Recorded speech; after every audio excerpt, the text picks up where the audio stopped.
Hayırlı günler benim подписчикларım. Mene biz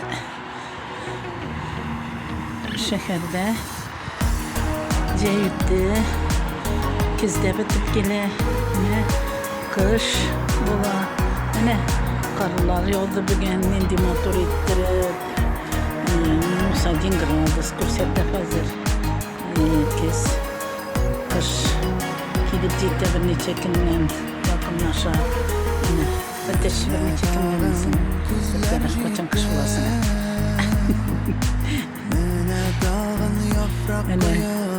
Indi motor kıyar yaltırıp tıra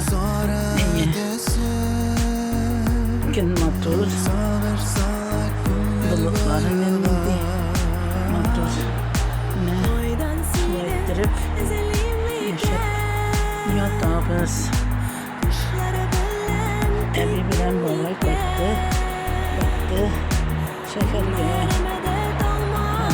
dağın ceyni ketip yatırga Türkiye'ye isenlikten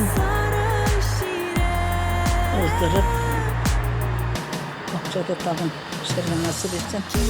Hayırlı günler sizce. Benim подписчикларım, tuğanlarım, dostlarım, balalarım, yukarım. İsenlik sağlığı bilen yaşayasın.